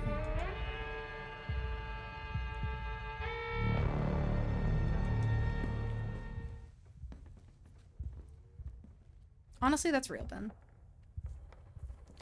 You're vaguely aware that Officer Derrickson is trying to stop you, but he's too nervous to take a step. You reach the basement door and start to claw at the weird, fleshy vines blocking your way.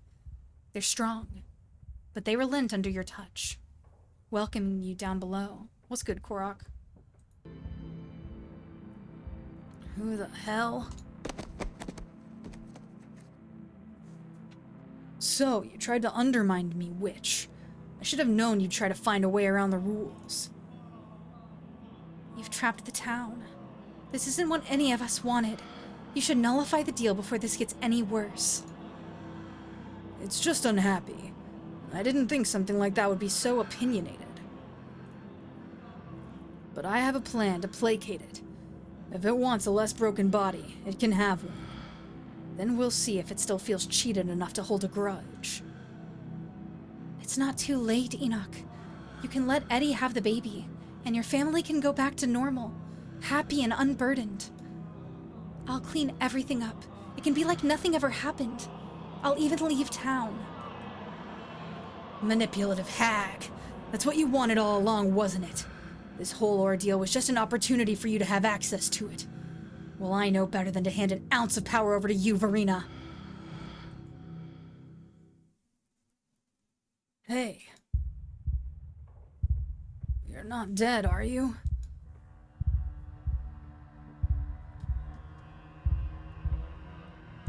I have to find the witch. Find the witch. The witch? Sybil? So you have business with her too. I guess I should have known I probably wasn't the only one whose life she decided to fuck with. But all that ends now. I'm in charge here.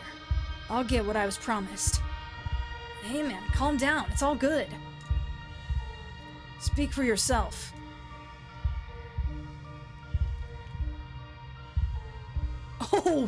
Oh, fuck! Your vision finally focuses, and your mind is once again your own. Avery watches you furtively from across the room. The man, Julius, holds a gun in a silent threat. Franklin clutches at a nasty wound in his side, blood spilling out onto the dirt floor of the unfinished basement. And in the corner is Beau.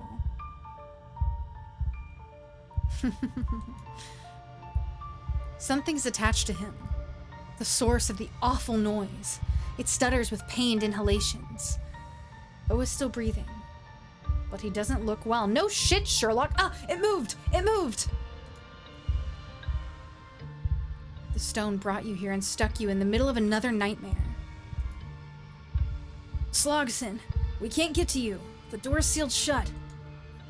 Even as she yells to you, her voice is faint, barely audible behind the now thickened roots and vines that block your escape. My keen eye had it again. Let's bring Slogson up to speed, Julius. They look a little shell-shocked. Where do I fucking begin? Alright. So the witch. I got her doing some shit she shouldn't have been doing, and she offered me a deal if I kept it to myself. Always wanted to raise a boy of my own. God never saw fit to give me the chance. She gave me the means to right that injustice. Only it obviously didn't go quite go the way it was supposed to. Calloway's interfered, just like always. Made it so I had to hatch him earlier than he was ready. And he came out hungry. Too hungry for me to handle. Absolutely blasted with light. Good. He kept trying to get at me, so I had to hole up down here. Been stuck since fucking Wednesday night. Damn roots won't let me leave. They've clogged up the drains, so I haven't been able to call that witch and get her to make things right. But I'm a man of preparedness. Figured I could wait it out. Until Beau here decided to trespass. Guess he lost a tussle with my boy. And the two of them wound up down here with me. And that about sums it up. I guess in the end it's only fair. A son for a son. And birth ain't ever pretty, is it? It's not like doing it the old-fashioned way, is all sunshine and roses. Just hope he winds up looking more like a person when he's done cooking. I don't give a shit about your story, Tremaine. None of that gives you a reason to shoot a cop. Self-defense. Castle doctrine. You said you've been down here since Wednesday? Why didn't you call anyone until now? Because this was my business. You city people have no true concept of privacy, do you? But I'm not so prideful that I can't admit this particular situation got out of hand. It's that damn witch's fault. She knew this would happen. All this was a long con to get me out of the picture. I'd bet anything. Part of me only wants to survive all this unscathed so I can rub it in her face. Okay.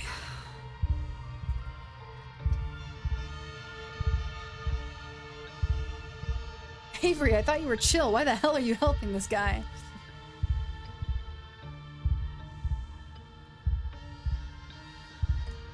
Avery, what the hell is going on down here? You don't have to answer, kid. I don't need my business explaining to every stranger who decides to pay me a visit. It's okay, Slogson. No, it's okay. Slogson has been through a lot of stuff like this lately. They must be an expert at this point. So, Julius hatched a baby out of the pumpkin. The really big pumpkin? You probably saw it upstairs. And then he was stuck in the basement for a couple days while it was upstairs crawling around looking for food. Then, unfortunately, Beau showed up. All I heard was some yelling and crashing around up there. Then I wound up with this shit on my hands. So I called the kid to come try to help me sort it out. She just got audited by the IRS? I'm sorry, what? Why? Why do they give a fuck? And that's me. Julius thought my plant expertise would come in handy. Can't say it's been that helpful, though. I feel like the baby is freaking out more than ever. Getting it out of Beau without killing him doesn't seem easy. Or possible. Would have been easier if everybody in town hadn't decided to show up uninvited. It's a pumpkin baby. Super normal. Super chill.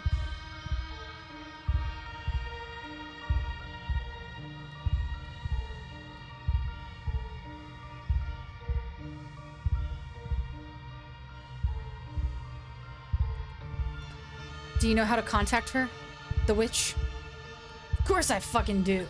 You think I'm some sort of idiot who makes a deal without some way to get out of it? Pump kid? Nice. That was a good one. Not my fault that things went to shit before I could call her up. Fact is, I tried. But the only means of contact I've got is that faucet over there. It's fed by natural spring water. That's her preferred method of communication. Like her internet, I suppose. What? But as you can see, it is currently out of order. My boy's got his, meat all in there. Nope. We won't be getting a drop out of it till he's calmed down. He's trying to ignore it, but the thing is reaching for him. Its little tendrils trying to extend in Julius's direction. And he's standing just outside their reach. You'll have your witch as soon as this is all settled. So don't do anything stupid. None of ya. The conversation is interrupted by Beau shifting uncomfortably as the creature lets out a guttural moan. So what? We're just supposed to wait until the Calloway kid dies? That's exactly right. My kid gets born and we all forget this ever happened. It feels like you've only gotten part of the picture of why exactly Avery is here. Their presence is odd, to say the least.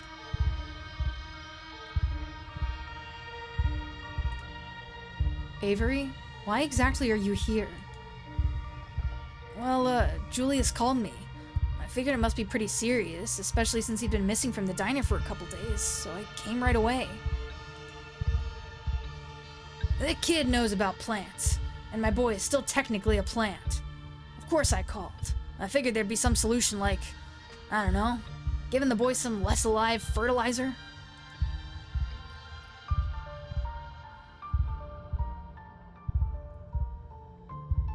God, I have so many keen eye options. Oh, I want all of them.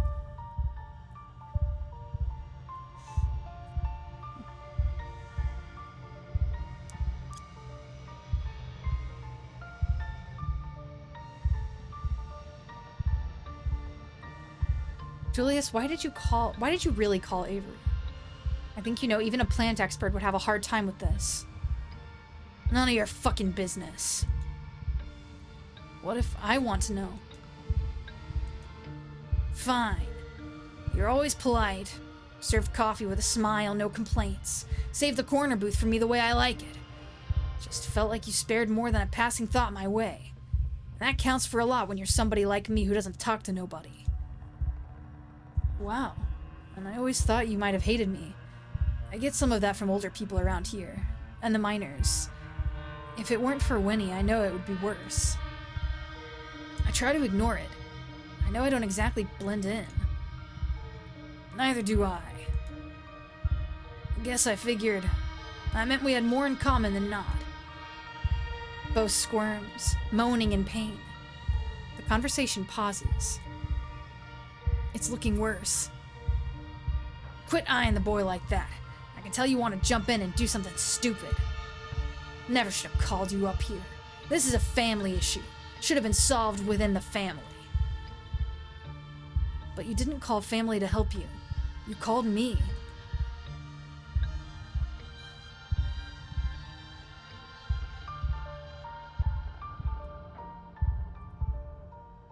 This thing is a mockery of life.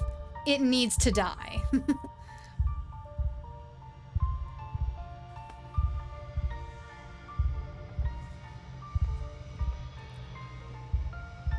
A family issue, huh?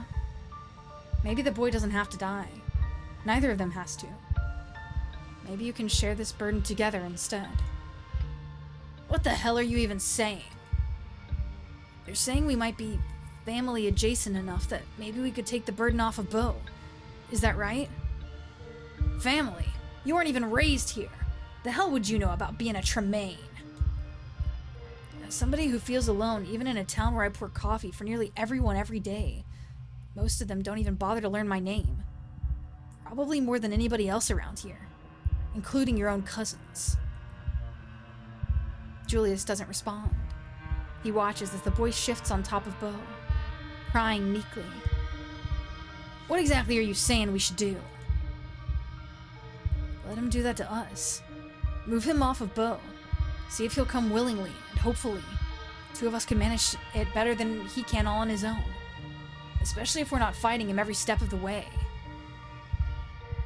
Yeah. Honestly, I just want Julius to have to deal with the burden. Avery is innocent and shouldn't have to do anything. Can't feel nice to be attached to somebody who doesn't want you. Shouldn't he know he's coming into a world where people care about him? Damn it, kid. You're making it sound all queer. What? What?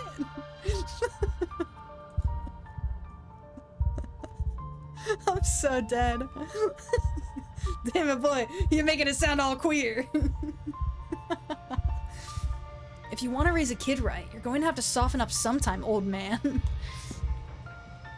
Queer up, old man. I don't know what to tell you. Julius crosses the room, kneeling by Bo and the half-formed thing curled up on his chest. Gay Bo.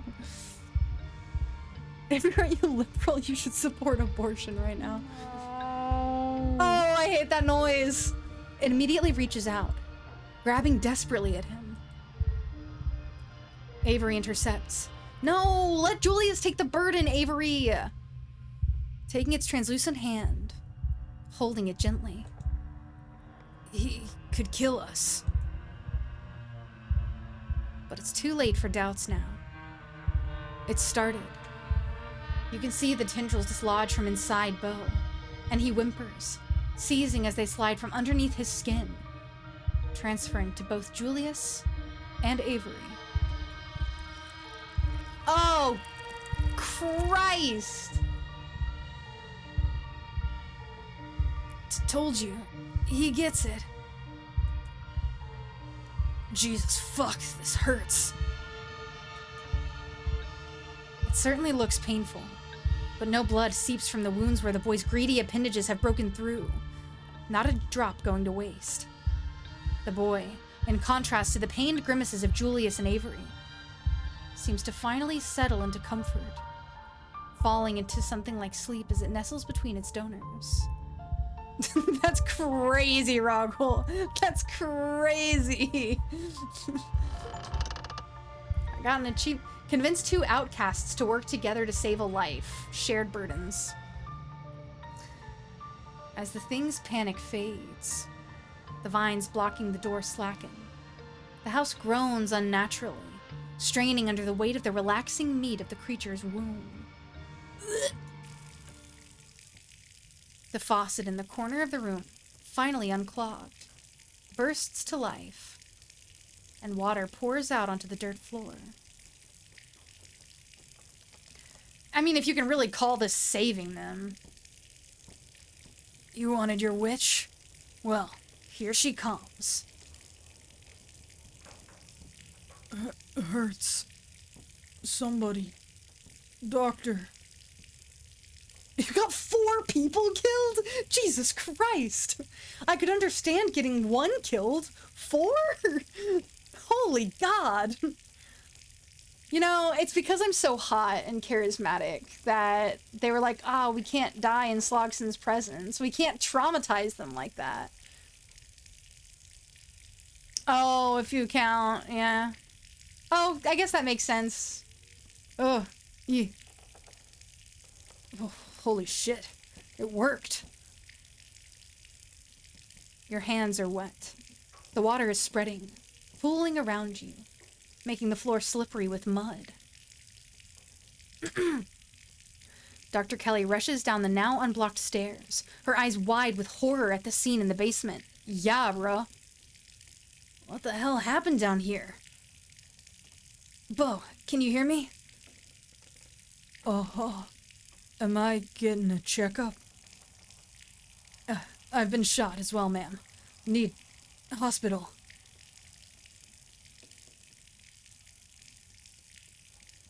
Franklin and Julius shot each other? That's crazy. Hot damn. I'd better make some calls. Everyone stay with me.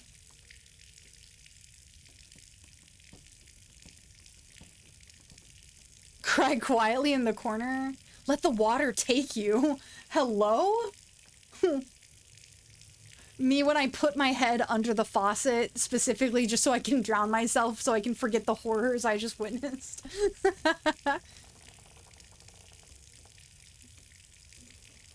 Am I hallucinating? Do you guys see the water? The water is suddenly much higher. It rises up past your ankles. What are you talking about? There's no water. But there is. Every path I have taken does not give me this final option. How am I exploring things that you guys have not witnessed yet? That's crazy to me. But there is. He just can't seem to see it. Not that it matters. Because his words are swallowed by the flood. I need water, hold on.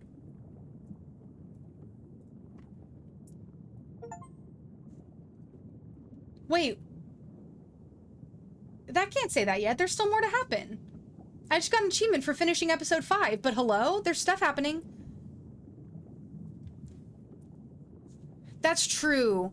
That's true. Because I had a fucking million keen eye options in that interaction. Could be clutch. You feel like you're choking. There's water in your lungs. Or there should be. Your ears are filled with the sound of a rushing current. What the fuck? What the fuck? It's cold and dark. And there are people screaming somewhere. And my mouse is like an eye. And that...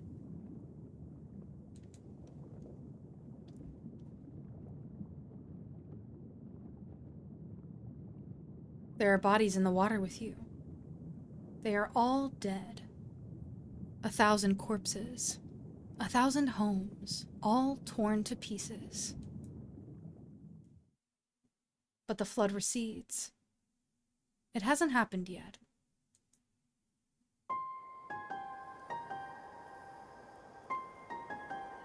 You are the mother of a daughter, and your daughter has told you about her terrible dream. It's going to kill everyone. You are not the one who had the vision. Not yet. It has only been described to you by the daughter you have been teaching, as your mother taught you. You're the only one who can stop it, Mother, but you won't be strong enough. Her words are heavy.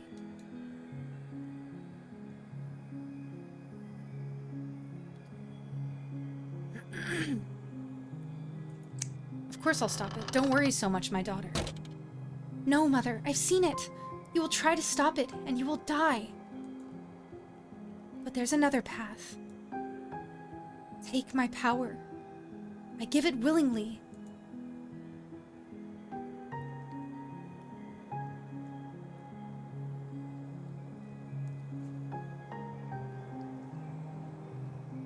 The whole threads of fate being snipped is fucking cool.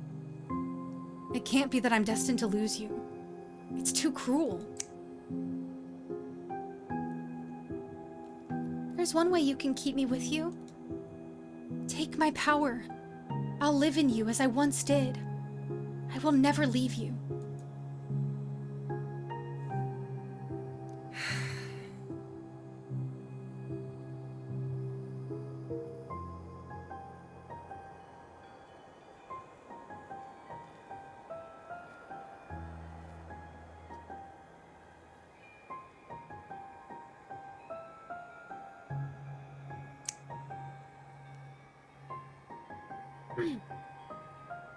You accept your daughter's decision. She's not the child she once was, and there is a confidence in her that you have no choice but to respect. You take her back. Her power becomes yours. The flood does not come.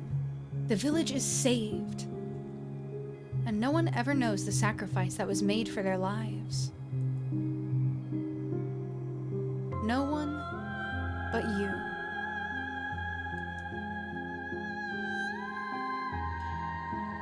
Years have passed. You outlive everyone you used to know. You move on. You meet new people. You start a new life. You have another daughter. This time the vision is yours. The piece of your first daughter that lives in you shows you what is coming. Rotting bodies in the streets. The smell of sickness on the wind. Church bells ringing for an endless parade of funerals. An entire city whose gates will never reopen. Everyone inside the walls falling to the curse of plague. You are among their number. Your body no longer strong enough to heal even itself. You are not enough to stop it. Not as you are. There is another path, a narrow thread. If you were stronger, you could tug at it and unravel the tapestry of the future. Mother, what's wrong? Your daughter will never be as strong as you are. Not after what you had to do. But she still carries in her some strength. Enough.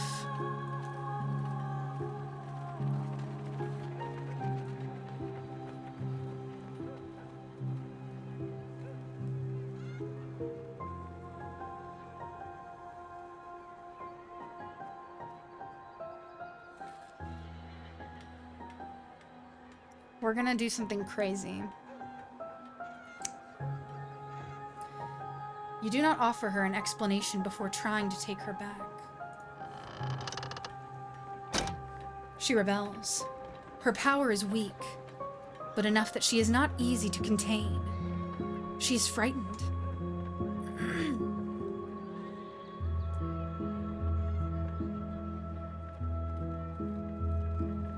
The entire city rests on this decision.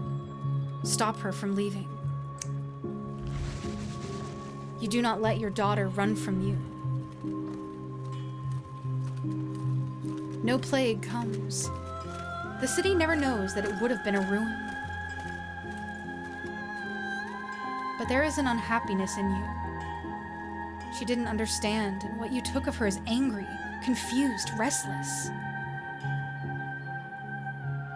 You will have to carry that with you. It is part of the burden of what you are. Though no one knows the depth of what you have done, over the years you have not escaped notice. You find yourself in a capital in a place whose name has changed too many times to count. A war is brewing. The eyes of those who hold fate in their hands are on you, their lips asking which threads to pull and which to cut. And the tapestry is once again revealed to you. The war rages, and it never stops raging. Bleeding that spans generations, children born to die, decades of pain that leave a raw wound on the world. Or it ends before it begins. The few die for the sake of the many. You can guide powerful hands to crush those that need crushing. If only you have more power of your own. You call your daughter to you. You raise them differently these days. The disquiet left by the reluctant daughter taught you a permanent lesson. They don't need convincing anymore. They are ready to return to you whenever you need them.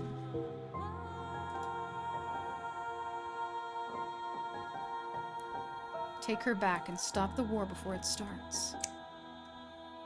This daughter joins her sisters easily, as she has been trained to do. You are the only one who will remember her sacrifice, and her name. A small rebellion is crushed before it becomes a revolution. The people in power are happy. You leave. You don't want to see any more visions of war. You set your sights on a place where there are no kings. And yet, even an ocean away, power finds you. A man with aspirations. Anyone can hold power here, you have discovered, if they're vicious enough to want it. The hunger in him senses the power in you, and for a time you humor him. You allow him to give you a life of comfort. You and your daughter. You don't see a future where he ever grows more powerful than you can manage. Not until the vision comes. A war like none the world has witnessed. A fledgling nation devoured in the nest. A man who sits on a throne where none was meant to be. The world under his cruel fist, bowing to its crushing weight. The very ocean stained red by his influence. He is already on his way. You realize too late. You have been too close to him to see it. Your choices have already narrowed. The war is coming whether you strike now or not. The loose thread sticking out from a mass of blood, with you too weak to grasp it. But you have a daughter. You always have a daughter. Until you don't.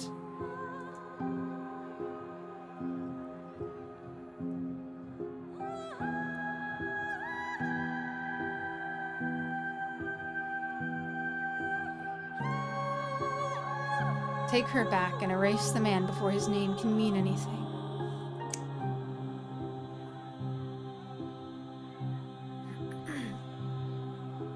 She joins her sisters, as is her destiny, and you remove him from the world.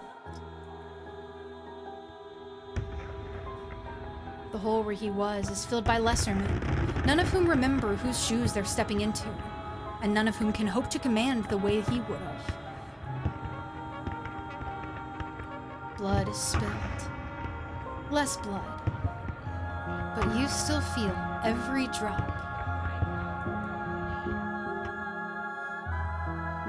You hide yourself away from the world.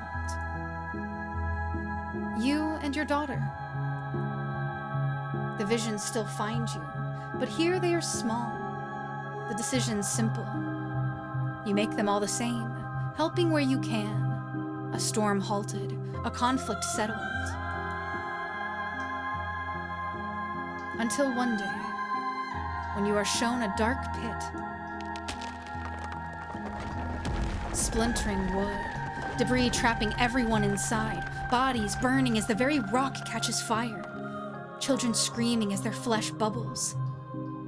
Then silence, as lungs fill with smoke. You know the choice that lies in front of you.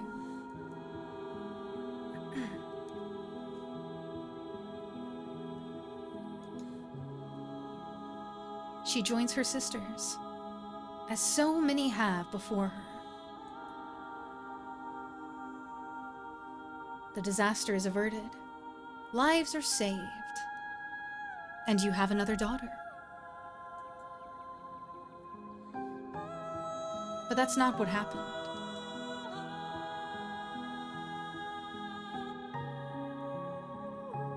Goofy Korok. You take your daughter's hand and you look her in the eyes. They're green like yours. You don't want to do it this time.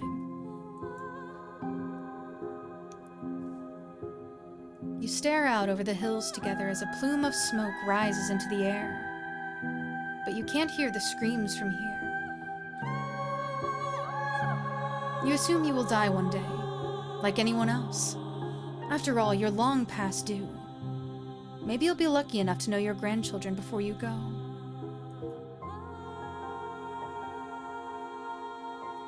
Then the man comes, and with him, a vision.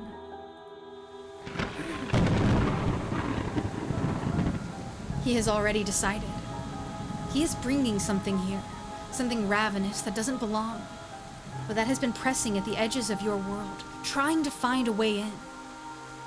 It has its way now, whether you help him or not.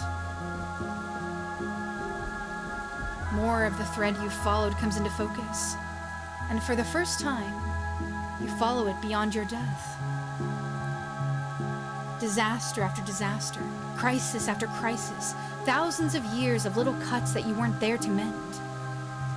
On and on it goes, longer than you can ever hope to follow, its toll eternal and incalculable. But there's a new thread, too. If you are patient enough, if you are strong enough when the moment finally comes, if you do everything right, you can devour this thing that sits outside the world. And it will give you so much power that you will never have to take back a daughter again. Hello, everybody.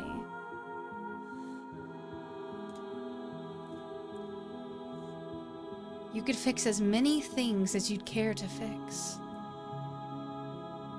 Floods, plagues, wars, kings. You look into her green eyes, so much like yours.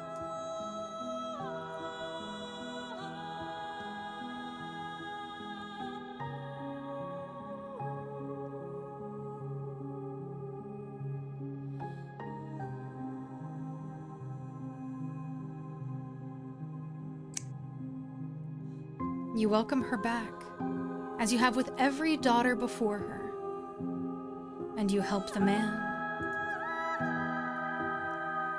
He is arrogant. He cheats the thing from another world in every way he can. He wastes your time. There will have to be more daughters before the day comes that this will be over. But days and daughters come and go, and you are very patient.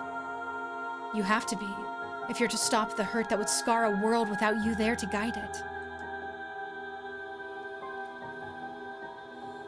And now you are here, on the cusp of the end. The final daughter.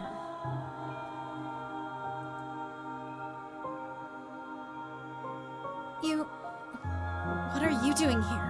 Are you real? No, it doesn't matter. I don't care if you're a dream or not. Well, I'm glad I get the chance to see you again, before I go away. And before you say anything, I've already made my decision, so don't bother trying to talk me out of it.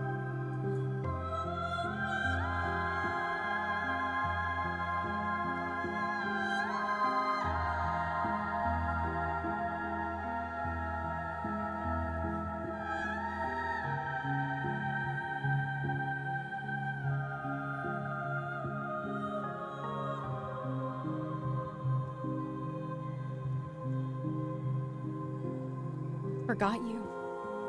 I can't believe it. All day, it's like you just didn't exist. That's okay. It's part of all this. Soon enough, you can go back to forgetting. And it'll be like all this never happened. You won't even know to be upset about it.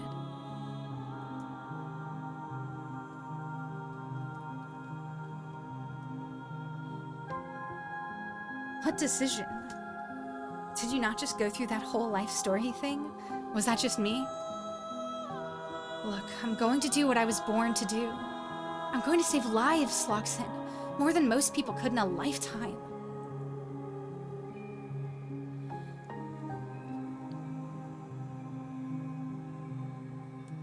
How do we know any of that really happened?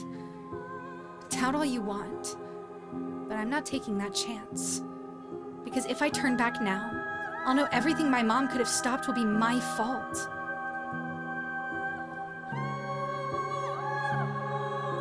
I saw your brother today. He didn't understand what was happening, but he was so upset about it.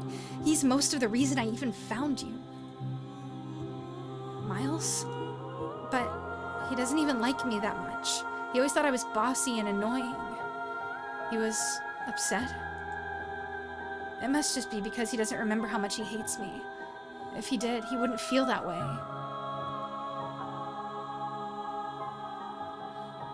Oh, I want to argue that, but I don't have an option to. No, you're his sister and he loves you. You stupid bitch. What exactly is she trying to prevent? Do you even know? That thing that Enoch brought. Whatever it is, breaking out and causing havoc. And all those disasters my mom would be able to stop if she takes its power for herself. I'm so much smaller than all of that. But in this moment, I can be what stops it. I can be big enough. My life can be meaningful.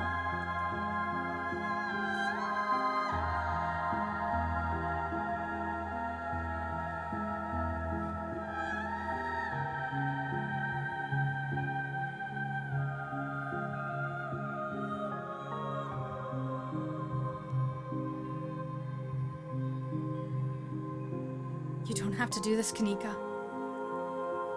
Yes, I do. You saw what's going to happen if I don't. What am I supposed to do? Go back to my normal life after this? Knowing how many people are going to suffer through the generations because I was too selfish to save them? How could I ever live with myself?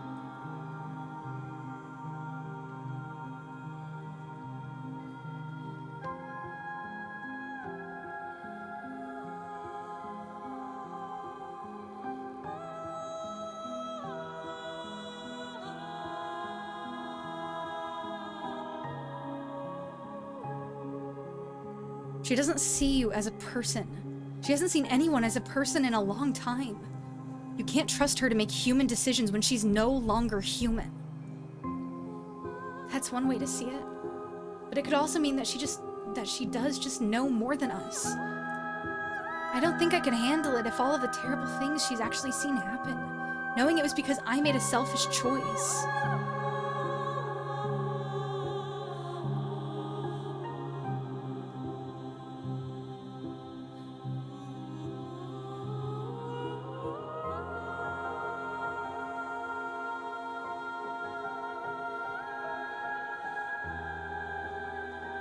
But what if she's wrong?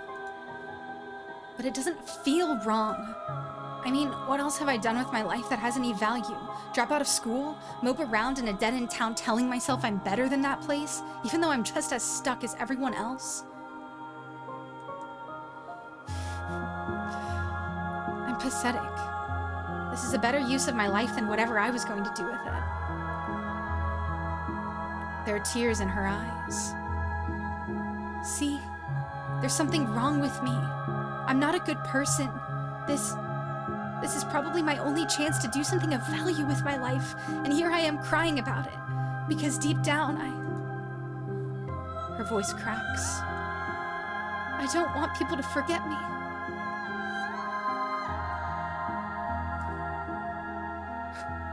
Doubt finally cracks through her certainty.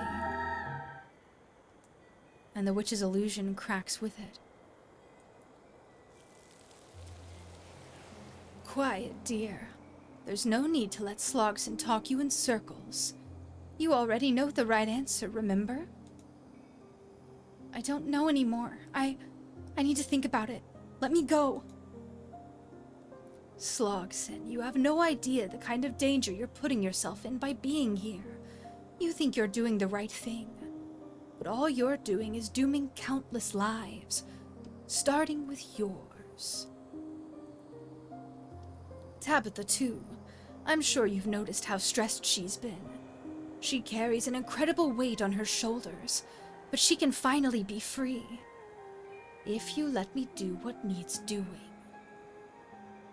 Kanika can't save you on her own, but I can. I'm only able to tell you so much, but I tried to show you what I could. I'd hoped you would be able to trust me by now. For your sake. This is the only way your story gets a happy ending. Sybil, I don't feel super good about doing this. What a lame-ass dialogue option in this intense fucking moment. Wayne is gonna take care of me. Shut the fuck up, Slogson.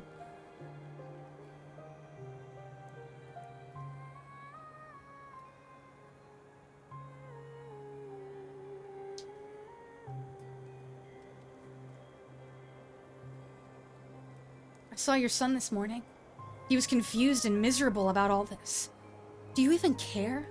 What's going to happen to him if you take Kanika? All that misery is temporary. As soon as this is done, we'll return to him, just in a different form than he's used to.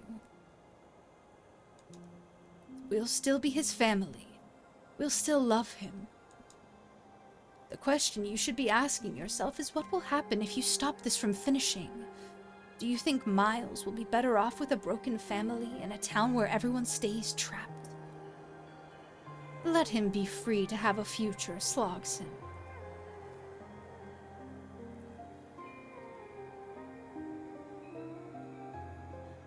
Why should I trust you after everything that just happened with Julius? Oh, the baby? The one he was supposed to keep incubating until the pumpkin had shriveled in the field. I gave very clear instructions, you know. It isn't my fault that the Callaways decided it was their property, or that he decided to hatch it while it was still hungry. I saw the possibility. I won't lie to you about that. But I see many possibilities.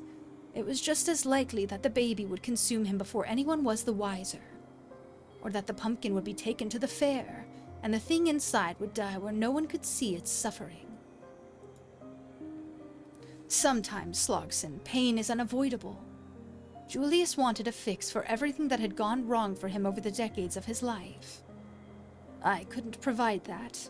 Not after who he had decided to become. It was already too late to stop those consequences from reaching him. What you're doing now is inviting a future with more pain. Please, let me choose the kindest path instead.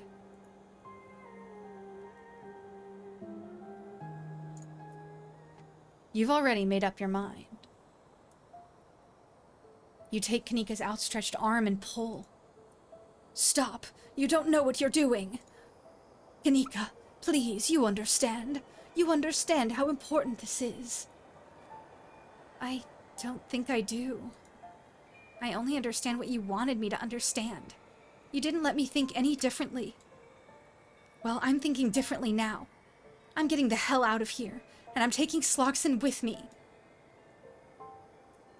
At her declaration, the dream around you starts to waver. It's losing its shape. No, come back! But it's too late. The illusion is coming apart.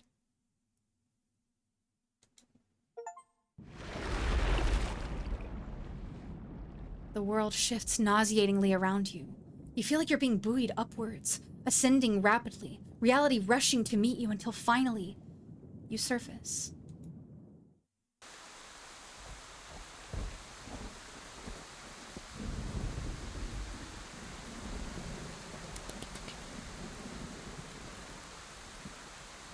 You're outside.